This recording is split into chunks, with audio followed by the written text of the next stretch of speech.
Avoiding the crowds at the Pantheon in Rome, Italy?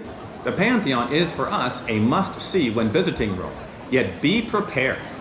Rome can get very crowded with tourists, like this at Trevi Fountain. The outside of the Pantheon, seen here, can get even more crowded with tourists, as it was for Nancy and I during our visit to Rome in the late spring 2024. Do what you can to avoid the crowds.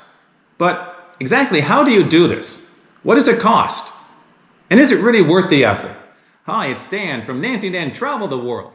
In our previous video on the Pantheon in Rome, Italy, we showed you step by step how to purchase your own tickets to the Pantheon online from the comfort of your home before you leave on your Rome vacation. If you have not yet watched that video, I'll post a link for you at the end of this video.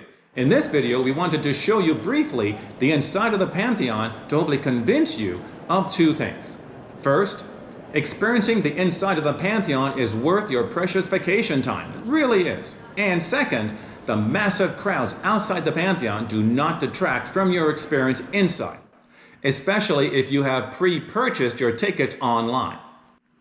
And as you proceed through this video, please do give it a thumbs up and consider subscribing to our Dan and Nancy Travel the World YouTube channel for older adults and seniors. Now, because we had purchased our tickets online to the Pantheon, again as shown in the previous video, we thought this was the entrance for us. It was not. The security personnel quickly advised us to go to the other entrance.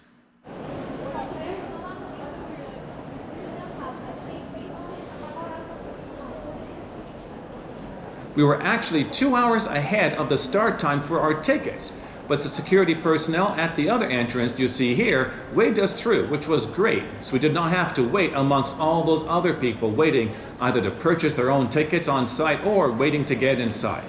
Another advantage of pre-purchasing your tickets to the Pantheon online. Slide under. Oh.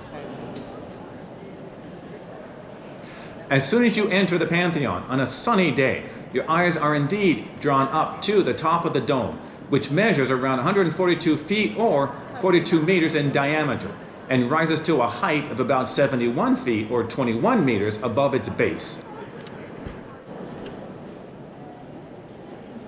The dome remains to this day the largest unsupported dome in the world.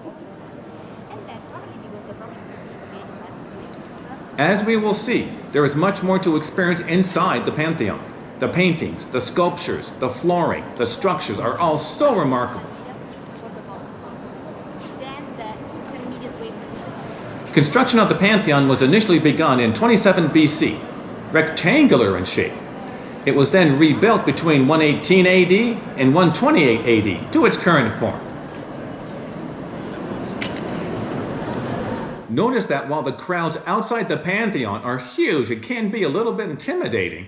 Once inside, the crowds are not there. You are not rushed at all. There is no line that you have to follow and then leave. Once you are inside, you avoid the crowds. This is so unlike, for example, the Colosseum in Rome, which was, as our video shows you, is very overcrowded inside, making for a disappointing visit.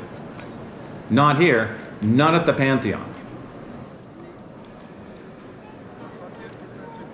The Pantheon is owned by the Catholic Church, who received it for free from the Byzantine Emperor in 608 AD.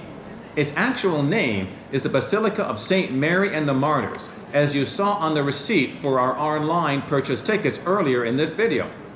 The Pantheon today is officially known as the National Church of all Italians and holds services on Sundays.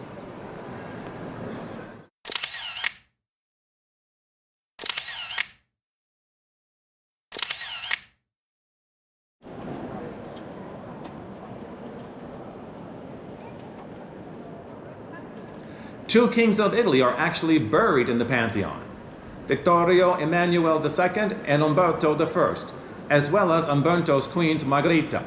Several others are also buried underneath the Pantheon. Raphael's tomb is at the foot of the Madonna del Salso sculpture depicting the Virgin Mary holding the baby Jesus, which was created by one of Raphael's pupils, Lorenzo Lotti, also known as Lorenzo Zetto.